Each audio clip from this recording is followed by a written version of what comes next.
అసలు photographer photos తీసుకున్నాడన్న విషయం నీకెలా తెలిసింది రాధిక? కైలాష్ గారి మేనమామ ఫోటోగ్రాఫర్తో ఫోన్లో మాట్లాడుతుంటే విన్నాను. కారు పంచర్ అయిందా?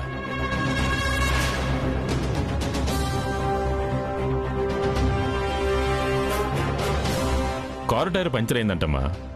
రాధిక అబ్బాయితో తీసుకున్న ఫోటోతో పాటు పెన్ డ్రైవ్, హార్డ్ డిస్క్ కూడా తీసుకొస్తున్నాడంట.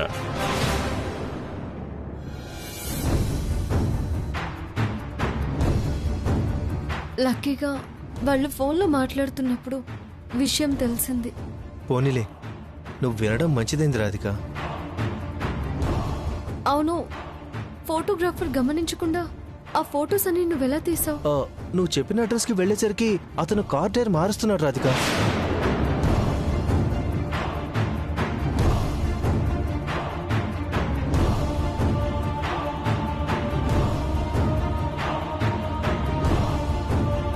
ఇంకెంత టైం పడుతుంది? 10 నిమిషాలన్నా అయిపోతుంది.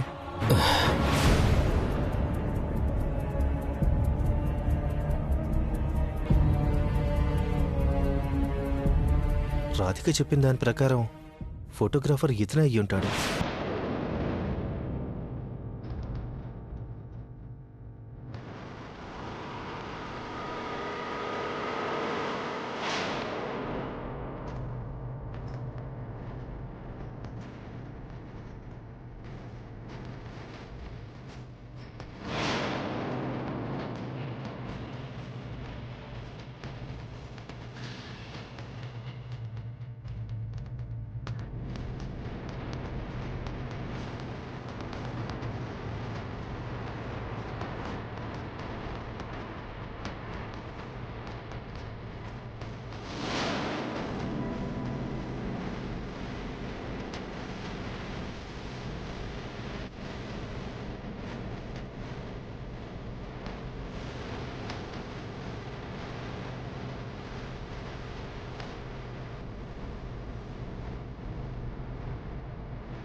నువ్వు ఫోన్ వినడం, కార్ టైర్ పంచర్ కావడం మనకు బాగా కలిసొచ్చింది రాధిక. కానీ రాధిక, ఆ ముగ్గురు నీ మీద కక్ష కట్టినట్టున్నారు రాధిక. నువ్వు కొంచెం జాగ్రత్తగా ఉండు. వాళ్ళ గురించి నేను చూసుకుంటానులే. Once again thank you so much Sai. No formalities Radhika. ఉంటాను. Okay Sai, bye.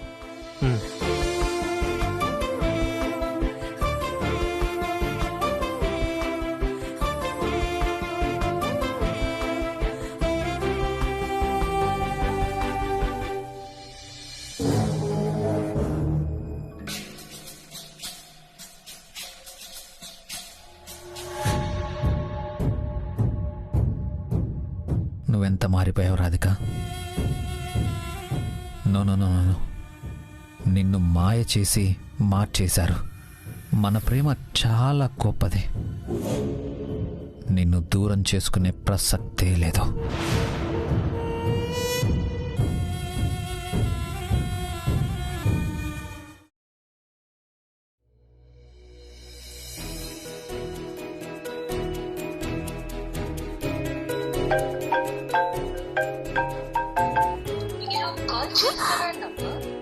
The great Priya phone చేస్తుంటే కట్ చేస్తారేంటి?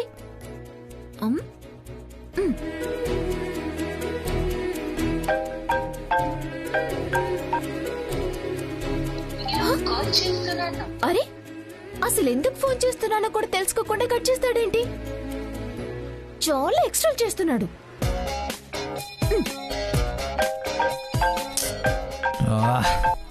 హలో, హే, ఫోన్ కట్ చేస్తుంటే మళ్ళీ మళ్ళీ ఫోన్ చేసి డిస్టర్బ్ చేస్తున్నారు.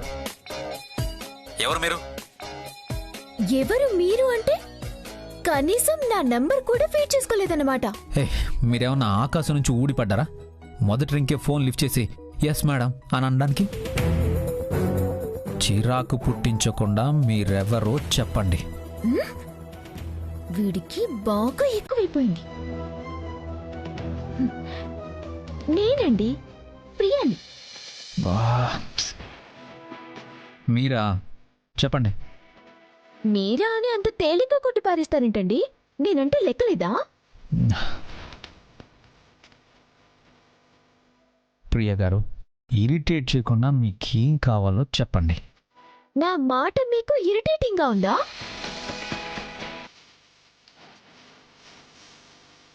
ఒక ఆడపిల్ల, అది కూడా తెలిసిన అమ్మాయి ఫోన్ చేస్తే అభిమానంతో పలకరించాల్సింది పోయి అని మొహం మార్చుకొని మాట్లాడతారేంటి? అసలు ఫోన్ ఎందుకు చేశారో చెప్తారా, లేదా ఫోన్ కట్ చేయమంటారా? ఓ ఇబ్బో, పెద్ద బిల్డప్. ఫోన్ కట్ చేస్తాడంట. మొహం చూడు. మీరు నాకు 300 ఇచ్చారు కదా, అవి తిరిగి ఇవ్వాలి. ఒకసారి కలవాలి. ఏ 300? ట్రాఫిక్ పోలీస్ దగ్గర ఫైన్ కోసం ఇచ్చారు కదా. నిన్న 16 రోజుల పండక్కి మీరొచ్చినప్పుడు ఇద్దామనుకున్నాను, కుదరలేదు. ఆ డబ్బులా? నేను ఇప్పుడు బిజీగా ఉన్నాను. ఆ మనీ నాకేం అవసరం లేదు. మేమే ఏ పని లేకుండా తీరిగ్గా ఉన్నాం. మరి తీసుకున్న రుణం ఉంచుకోకూడదని మా నాన్నగారు చెప్పారు. నా దగ్గర మనీ తీసుకున్నాక మీ పని మీరు చేసుకోండి. పెద్ద నసలా ఉందిరా బాబు. ఏంటి? ఏం లేదు, ఎక్కడ కలవాలో చెప్పండి.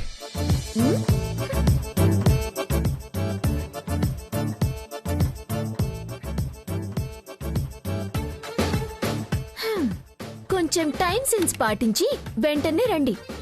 వెయిట్ చేయించకండి. సెన్సుల గురించి మీతోనే మాట్లాడాలి.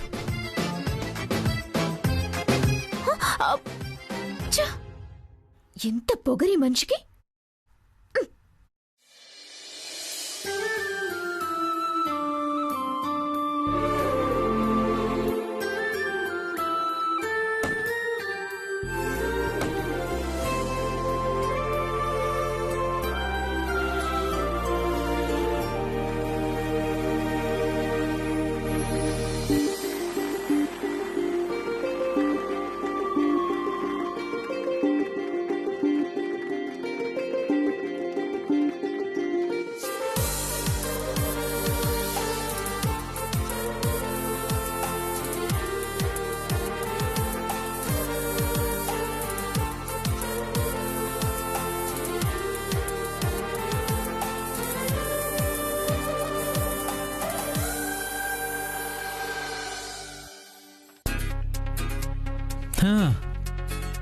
టైం సెన్స్ గురించి మాట్లాడిన వాళ్ళకి టైంకి రావాలని తెలియదేమో.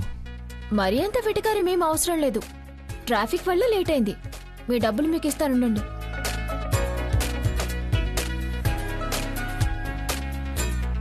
ఇదిగోండి. ఇంతోటి డబ్బులకి కలిసే ఇవ్వాలా? ఫోన్ నుంచి ట్రాన్స్ఫర్ చేయొచ్చు కదా. ఎలా తీసుకున్నది అలాగే ఇవ్వాలని మా గురువు గారు నేర్పించారు. దాంతోపాటు కొంచెం మేనర్స్ కూడా నేర్పించుంటే బాగుండేది. హలో అనేదేదో డైరెక్ట్ గా అనండి, గుణక్కండి. అబ్బో, డైరెక్ట్ గా అనడానికి తమరేదో పెద్ద ఝాన్సీ లక్ష్మీబాయి గారు. మరి భయం వేస్తుంది మాకు. ఎలా వెళ్ళవమ్మా, వెళ్ళు. వెళ్ళక ఇక్కడ తీసుకొని కూర్చుంటాం. మరి వెళ్తున్నాం. Hello hello hello hello. మళ్ళీ ఏంటి? ఏంటో చిరాకు? ఏంటండి అని చిరునవ్వుతో అడగొచ్చుగా. కొంతమంది మొహాలు చూస్తే చిరాకు తప్ప చిరునవ్వు ఎక్కడి నుంచి వస్తుందండి? ఏంటి? ఏం లేదు, ఎందుకు ఆపారో చెప్పండి. ₹1 ఇవ్వండి, చెప్తాను. ₹1? ఎందుకు? ఫ్రెండ్స్ కానీ లవర్స్ కానీ బాగా తెలిసిన వాళ్ళు కానీ కలుసుకున్నప్పుడు డ్రెస్ కలర్ మ్యాచ్ అయిందనుకోండి, అబ్బాయి అమ్మాయికి రూపాయి ఇవ్వాలి. అది నా సెంటిమెంట్. ఏంట్రా బాబు నాకిది. అయినా పైన మీరు చెప్పిన 3 కేటగిరీల్లో మనిద్దరం ఏ కోవకి సంబంధించిన వాళ్ళం కాదే. మరెందుకు ఇవ్వాలి? మా నాన్నగారికి కావలసిన వాళ్ళంటే మాకు కావలసిన వాళ్ళే కదా. ఇవ్వండి రూపాయి. అడుక్కోవడానికి ఈ దబాయింపు ఏంటో. హలో, అడుక్కోవడం గిడుకోవడం ఏంటి? ఓవర్ చేస్తున్నారు. ముందు రూపాయి ఇవ్వండి. అమ్మా తల్లి, నీకొక దండం. నీకు రూపాయి ఇస్తాను, ఉండు. 2 చేతులెత్తి దండం పెడుతున్నారంటే ఏంటి మీ ఉద్దేశం? అంటే నేనంత నశపెడుతున్నానా? ఓ మీతో వాదన పెట్టుకోవడం నాకిష్టం లేదు అని. ఇదిగోండి మీరు అడిగిన రూపాయి. ఇంకా మీరు బయలుదేరండి. మీరేం చెప్పాల్సిన అవసరం లేదు, నేనే వెళ్తాను.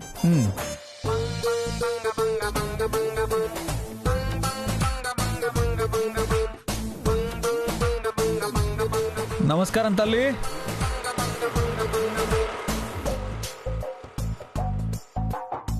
ఏంట్రా బాబు నాకిది.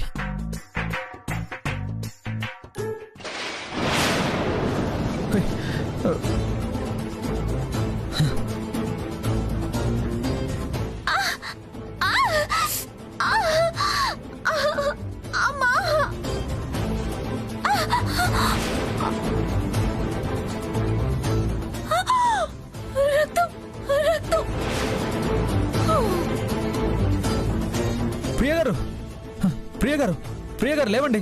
ఏమైందండి? ప్రియ గారు ఏమైంది? ప్రియ గారు ఏమైంది?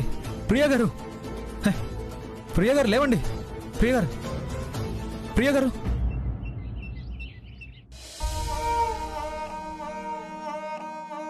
శకుంతల గారు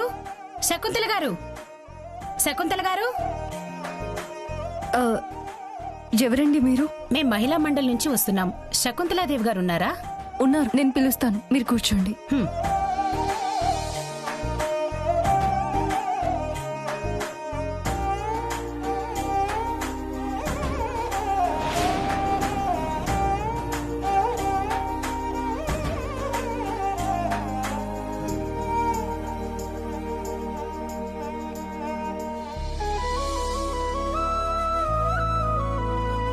నమస్కారం శకుంతల గారు.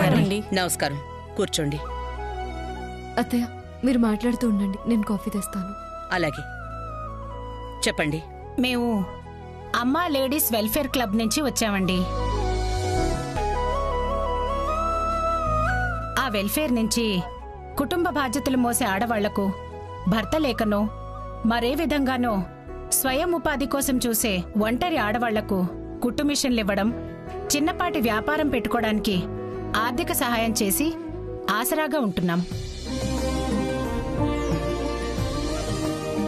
మీలాంటి గొప్ప మనసున్నవాళ్లు మాకు చందా ఇస్తేనే మా వెల్ఫేర్ నలుగురికి ఉపయోగపడుతుంది, ముందుకు వెళ్తుంది. మంచి చేసేవాళ్లకి నేనెప్పుడూ తోడుగా ఉంటాను. నా వంతుగా 2 లక్షలు సహాయం చేస్తాను. ఇప్పుడే చెక్ తీసుకొస్తాను.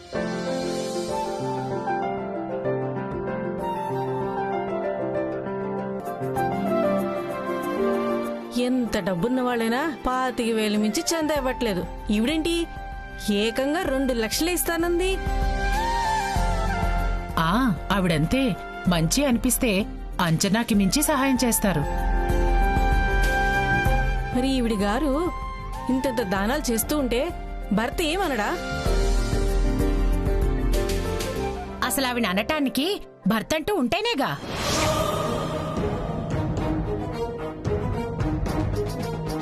ఏమైపోయాడు? మిలిటరీలో చేరతానన్నవాడు మళ్ళీ తిరిగి రాలేదు.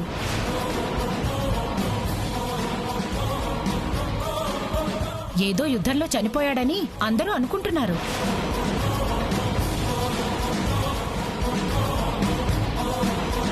మొగుడు పోయినా కూడా ఈవిడేంటి బొట్టు సింగారించుకుని ముత్తైదులా తిరుగుతుంది?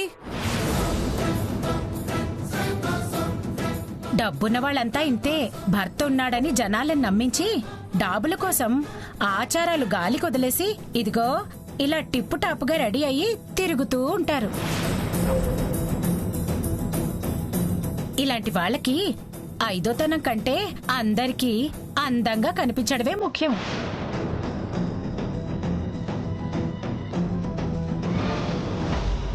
నోరు పోయండి.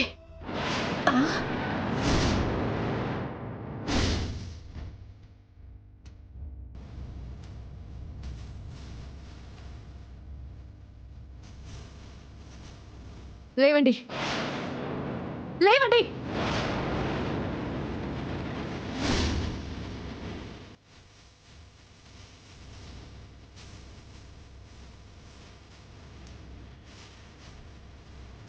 ఆడవాళ్ళు అయ్యుండి సాటి ఆడ మనిషి గురించి ఇంత నీచంగానా మాట్లాడేది?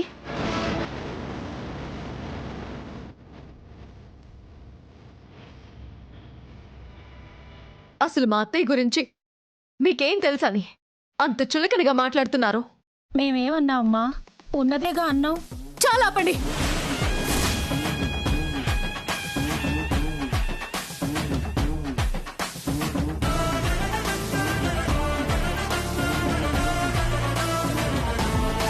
చేయి చాచి సహాయం అడగడం, నోరు పారేసుకొని మాట్లాడడం.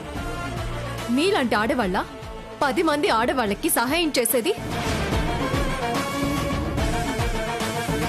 మా అత్తయ్య చేసే పూజలు వ్రతాలు మీలాంటి వాళ్లకు చేసే సహాయాలు ఫలించి తప్పకుండా మా మావయ్య గారు తిరిగి ఇంటికొస్తారని మేము నమ్ముతున్నాం. వస్తారు కూడా. మా అత్తయ్య లాంటి గొప్ప మనిషిని మాట అనడానికి బుద్ధుండాలి.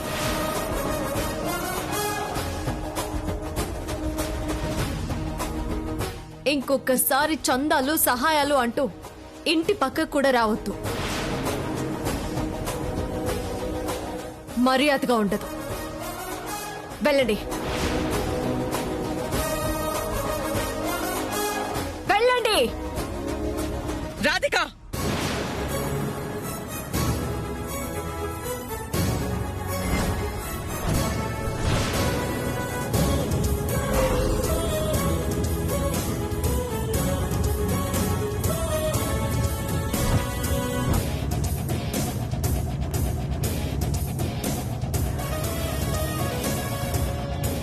భలే కోడల్ని తెచ్చుకున్నారు శకుంతలాదేవి గారు. మీరంటే అందరికీ ఎంతో గౌరవం. మీ గొప్ప పేరుకి మీ కోడలు అగౌరవం తెచ్చేలా ఉంది.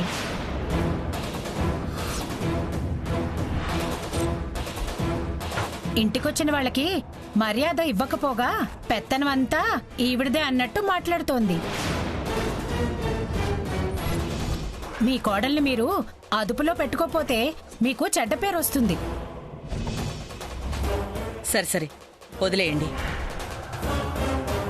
ఇదిగోండి. వస్తామండి, వెళ్ళొస్తామండి. వస్తామండి. థ్యాంక్స్ అండి. Thank you so much.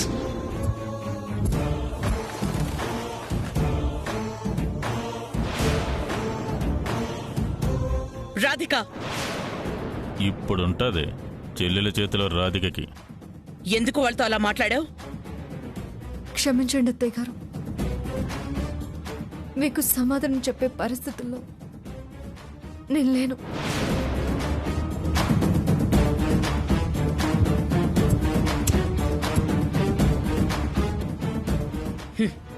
పరిస్థితి ఏదైనా నువ్వు కొంచెం సహనంతో ఉంటే బావుంటుందేమో.